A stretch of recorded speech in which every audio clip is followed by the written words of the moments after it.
হয়েছে। সুপ্রিয় সাংবাদিক বন্ধুগণ, আপনাদেরকে আন্তরিক ধন্যবাদ জানাচ্ছি, সালাম জানাচ্ছি। আসসালামু আলাইকুম। সাংবাদিক বন্ধুরা, বৃহত্তর সিলেট অঞ্চলে যেন বন্যা ও ধ্বংস সমার্থক হয়ে উঠেছে। পাহাড়ি ঢল ও মেঘ ভাঙা বৃষ্টিপাতে সিলেট, সুনামগঞ্জ ও মৌলভীবাজার অঞ্চলে, হবিগঞ্জ অঞ্চলে বন্যা ধ্বংসের তাণ্ডব চালাচ্ছে। বহু মানুষের বসতবাড়ি, ক্ষেত খামার প্রচণ্ড ক্ষতির সম্মুখীন হয়েছে। তলিয়ে গেছে হাসপাতাল, শিক্ষা প্রতিষ্ঠান, অফিস কাছারি, ভেসে গেছে পুকুরের মাছ ও ক্ষেতের ফসল। সিলেটে জলধারা বর্ষণে মনে হয় যেন পৃথিবী ভেসে যাচ্ছে, এত থই থই করছে পানি চারিদিকে। প্রতি বছর পুরো বন্যায় ব্যাপক ক্ষয়ক্ষতি সহ প্রচণ্ড তাণ্ডবে সরকারের উদাসীনতা বিস্ময়কর। মানে কি হচ্ছে দেশে, এ নিয়ে তাদের কোনো কথা নেই। তারা ভারতে যাবে, কি করবে, আবার যে কত গোপন চুক্তি করবে, এটা নিয়েই বোধহয় সলা পরামর্শ করছেন প্রতি বছর। আচ্ছা, দেশের ভেতরের বৃষ্টি ও উজানের ঢলের পানিতে দিশেহারা মানুষ কোথাও নিরাপদ আশ্রয় পাচ্ছে না। ঘরের ভেতর উঁচু মাচা করার পরেও টিকতে পারছে না। এদিকে উত্তর পূর্বাঞ্চলের রংপুর ও ময়মনসিংহ বিভাগের অবস্থাও মারাত্মক সঙ্গীন। উজানের ঢল প্রবল গতিতে নেমে আসায় সিলেট ও রংপুর বিভাগের নদীগুলো উপচে দুই পাশে প্রবল বন্যার সৃষ্টি হচ্ছে। লক্ষ লক্ষ মানুষ পানিবন্দী হয়ে পড়েছে। সরকারের ভুল নীতির খেসারত দিতে হচ্ছে, বা গণবিরোধী নীতির খেসারত দিতে হচ্ছে আজ বন্যা উপদ্রুত মানুষদের। বিশেষজ্ঞদের অভিমত, সিলেটের হাওর উন্নয়নের নামে চলছে অপরিকল্পিত কর্মকাণ্ড। নদীতে বাঁধ দিয়ে স্বাভাবিক গতি প্রবাহকে বাধাগ্রস্ত করার কারণেই বন্যার প্রকোপ বৃদ্ধি পেয়েছে। একই অঞ্চলে প্রতি বছর বন্যা হওয়ার পরেও আর্লি ওয়ার্নিং সিস্টেম, যেটা তারা বলেছিল, সেই আর্লি ওয়ার্নিং সিস্টেম গড়ে তুলতে সক্ষম হয়নি সরকার।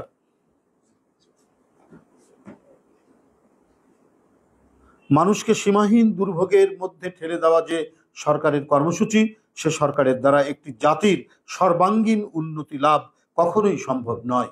আজ দামি সরকারের লুটেরা নীতির জন্যই ভুক্তভোগী জনগণের মর্মভেদী অশ্রুপাতের কারণ। আওয়ামী সরকার দেশের সার্বভৌমত্ব দুর্বল করে নিজের ক্ষমতাকে আঁকড়ে রাখার জন্য উন্নয়নের কর্মকৌশল নির্মাণ করেছেন। সুতরাং সেই উন্নয়নের মধ্যে পাটকাঠির কাঠামো রয়েছে বলেই সেটি ধসে পড়ছে।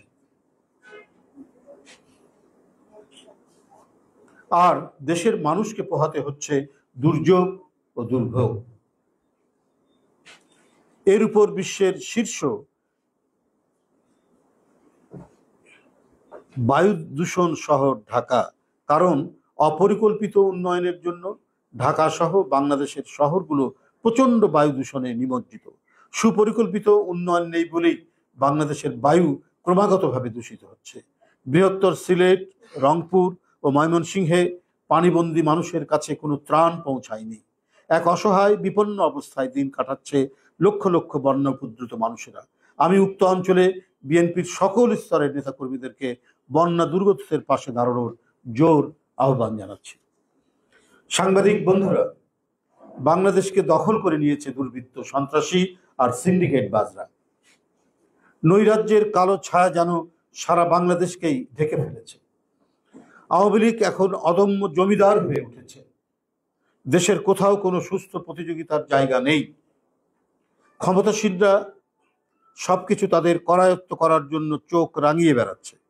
ক্ষমতাসীন আওয়ামী লীগের সন্তানরাও নিজেদের জমিদার সন্তান ভাবছেন। তারা মনে করেন আইন যেন তাদের হাতের মুঠোয়। ঈদের দিন রাতে বগুড়ায় আওয়ামী লীগ নেতার প্রবাসী মেয়ের গাড়ির সাথে একটি বাইকের ধাক্কা লাগায় দুইজন বাইক আরোহীকে বাসা থেকে ডেকে নিয়ে এসে আওয়ামী লীগ নেতার লোকজনেরা কুপিয়ে ও গুলি করে হত্যা করে। ঈদের আনন্দ উৎসবকেও বাকশালীকরণ করা হয়েছে। ঈদের দিন মানুষ হত্যার উন্মোদনার মধ্যে দিয়েই আওয়ামী ক্যাডাররা উৎসব পালন করেছে।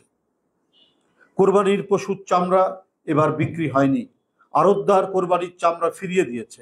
এটাও সিন্ডিকেট বাজদের কারসাজি। এটাও আপনার ইতিমধ্যেই গণমাধ্যমে এই সংবাদগুলো উঠতে শুরু করেছে। গরিবের হককে বঞ্চিত করে একচেটিয়াকরণ করার জন্য এই দেশের কোরবানির চামড়া সিন্ডিকেটওয়ালারা কৌশলে মূল্যহীন করেছে। প্রশাসনের নির্ধারিত দামেও চামড়া কেনেনি আড়তদাররা। কোরবানির চামড়া বিক্রি করতে না পেরে অনেকে মাটির নিচে পুঁতে রেখেছে। এমনিতেই এবারে মধ্যবিত্ত ও সীমিত আয়ের মানুষরা কোরবানি দিতে পারেনি। সরকারি হিসেবে অবিকৃত থেকেছে 25,81,000 গবাদি পশু। বাস্তবে এর সংখ্যা আরও অনেক বেশি। এরপরেও চামড়ার দাম নিয়ে এহেন নৈরাজ্য কেবলমাত্র শেখ হাসিনার শাসনেই সম্ভব। কারণ মানুষ বেঁচে থাকার সব অবলম্বনকেই এরা নিরুদ্দেশ করে দিতে চায়। যে দেশে সবজি, সালাদ, শুটকিতে মানবদেহের ক্ষতিকারক কীটনাশকের সন্ধান পাওয়া যায়, সে দেশের সরকার যে গণবিরোধী সিন্ডিকেট বাজদেরই সরকার, তার বলার অপেক্ষা রাখে না। যখন কোনো জবাবদিহি থাকে না, তখন সব সেক্টরে সরকারের দোসররাই সবকিছু নিয়ন্ত্রণ করে, যার কারণে সাধারণ মানুষকে মৃত্যুর দিকে ঠেলে দিতেও তাদের দ্বিধা হয় না। বাংলাদেশের মানুষের অকাল মৃত্যুর জন্য দায়ী ডামি সরকারের প্রধানমন্ত্রী শেখ হাসিনা ও তার সরকার। সাংবাদিক বন্ধুরা, আজ বিশ্ব শরণার্থী দিবস 20শে জুন। প্রতি বছর 20শে জুন এই আন্তর্জাতিক দিবসটি জাতিসংঘ কর্তৃক উদযাপিত হয়। এটা সারা বিশ্বের উদ্বাস্তুদের সম্মান করার জন্য এই দিবসটি পালন করা হয়।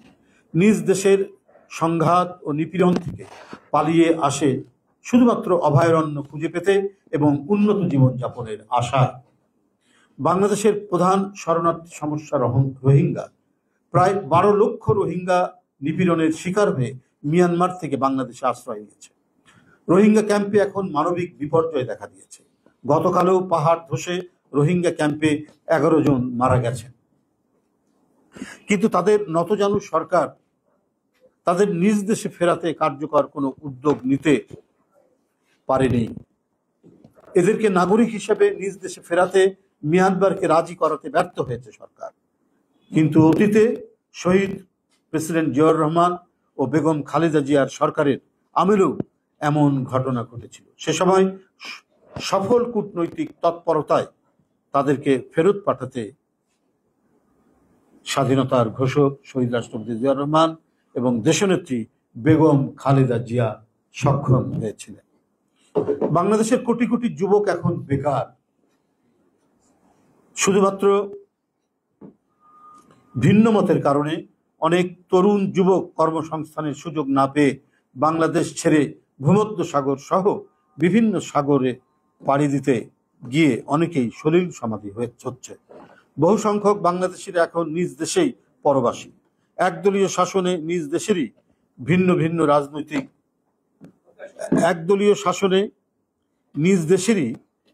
ভিন্ন রাজনৈতিক মতের কারণে নিপীড়ন ও অত্যাচারের শিকার হচ্ছেন। আপনারা জানেন সেটি বাংলাদেশে কতজন গুম হয়েছেন, কতজন ক্রস ফায়ারের শিকার হয়েছেন, কতজনের হাত এবং পায়ের নখ তুলে নেওয়া হয়েছে এবং কতজন যে অন্ধ হয়ে গেছে র্যাব পুলিশের ছোড়া গুলিতে, তার কোনো ইয়াত্তা নাই। তার সংখ্যা বলা খুব মুশকিল। প্রতিদিনই এই সংখ্যা ক্রমাগত করে বাড়ছে এবং বাংলাদেশের এই দুর্বিনীত দুঃশাসনের কারণে অসংখ্য তরুণ যুবক তারা দেশ ছেড়ে পালিয়ে যাচ্ছে এবং কারো কারো সলিল সমাধি হচ্ছে ভূমধ্যসাগর, আরব সাগর, লোহিত সাগর অথবা আটলান্টিকে। বন্ধুরা আমার, বাংলাদেশের মানুষও বন্দী। বাংলাদেশের মানুষও অনেকটা শরণার্থীর মতো বিভিন্ন দেশে আশ্রয় লাভ করেছেন শেখ হাসিনার দুঃশাসন এবং নিপীড়ন নির্যাতনের জন্য। এরা দেশ ছেড়ে বিভিন্ন উদ্বাস্তু জীবনযাপন করছে। হিংস্র কর্তৃত্ববাদী শাসনের কারণেই বহু দেশ থেকে অসংখ্য মানুষ অন্য দেশে শরণার্থী শিবিরে আশ্রয় নেয়। আমি সারা বিশ্বের শরণার্থীদের প্রত্যাশা ও উন্নত জীবনের আকাঙ্ক্ষার প্রতি সংহতি জানাচ্ছি এবং তারা যাতে নিজ দেশে শান্তিতে বসবাস করতে পারে এবং ফেরত যেতে পারে সেই কামনায় আপনাদের কাছ থেকে বিদায় নিচ্ছি। আপনাদের সকলকে ধন্যবাদ। বন্যা তো ঝড় ঝঞ্ঝা বন্যা সবসময় একটা প্রাকৃতিক বিষয়। এই প্রাকৃতিক বিপর্যয়ের জন্য আপনার সরকারকে কেন দোষারোপ করছেন?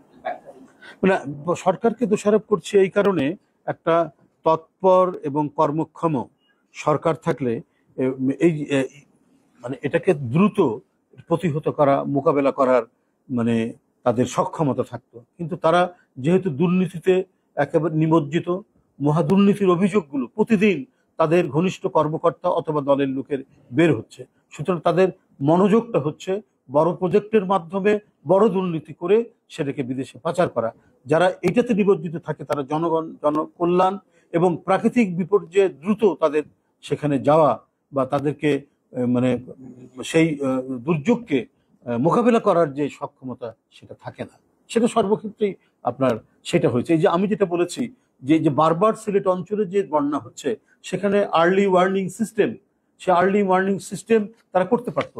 আর্লি ওয়ার্নিং সিস্টেম করলে আপনার নদীর ধারের যে বস্তি টস্তিগুলো, এখানকার মানুষকে দ্রুত আপনার সরিয়ে নিয়ে যেতে পারতো একটি সরকার। তো এই যে ব্যবস্থাগুলো সেগুলো তারা করতে পারে না। এবং বন্যার কারণে যে মানে ফ্লাড শেল্টার, সেই যথেষ্ট ফ্লাড শেল্টার কিন্তু গড়ে ওঠেনি। সমুদ্রের ধারে সাইক্লোনের জন্য কিছু শেল্টার সেখানে হয়েছে, কিন্তু ফ্লাড শেল্টারে দেশে গড়ে ওঠেনি। আপনারা দেখেছেন যে মার্কিন যুক্তরাষ্ট্র সহ বিভিন্ন দেশে, মানে বিশেষ করে মার্কিন যুক্তরাষ্ট্রে ভয়ঙ্কর আপনার টর্নেডো হয় গালফ অফ মেক্সিকোর ধারে এবং অন্যান্য আটলান্টিকের পাশে, বিশেষ করে ফ্লোরিডা, টেক্সাস, ভয়ঙ্কর ভয়ঙ্কর টর্নেডো হয়। কিন্তু আপনারা দেখেছেন ওদের আর্লি ওয়ার্নিং সিস্টেম এত চমৎকার, খুব দ্রুত গতিতে একটা শহরের সমস্ত লোককে তারা শিফট করে নিয়ে যেতে পারে আরেকটি শহরে।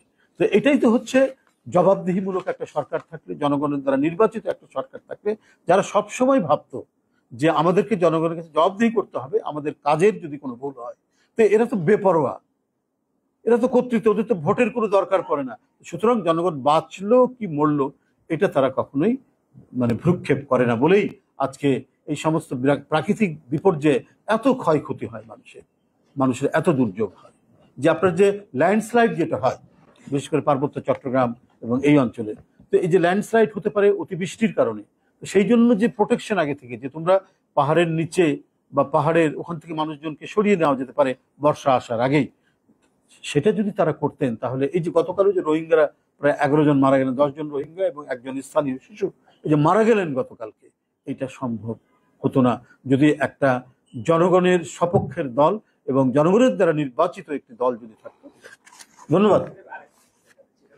নির্বাচন গেল, 28 অক্টোবর গেল, এই ছিল একটা দমন পীড়ন, জেল জুলুম হিলুয়ার মধ্যে ছিলেন, আত্মহত্যা করেছিলেন। এখন কি নির্যাতন কমেছে? স্বাভাবিক নির্যাতনের ধারা নানাভাবেই তারা আরো বৃদ্ধি করেছে। প্রতিদিনই আমাদের কাছে খবর আসছে, আমাদের অসংখ্য নেতাকর্মী তাদের শুধু পূর্বের মামলা নয়, সে পূর্বের সাথে নতুন মামলা দিচ্ছেন এবং তাদেরকে সাজা দিচ্ছেন।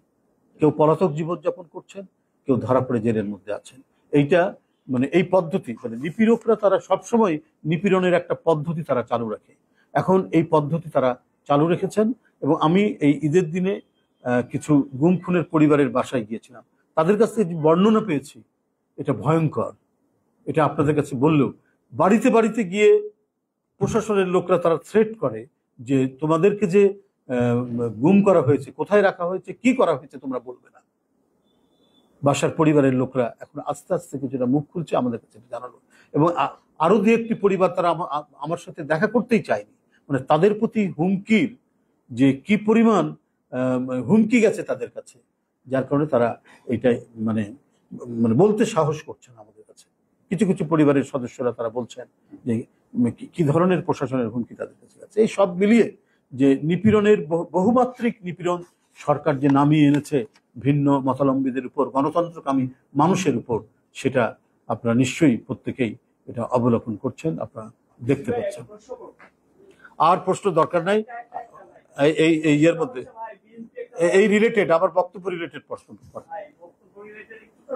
না, রাজনীতি এটা হলে আমরা এটাকে হাইলাইট করতে চাই, আমাদেরও তো একটা ইয়ে থাকবে।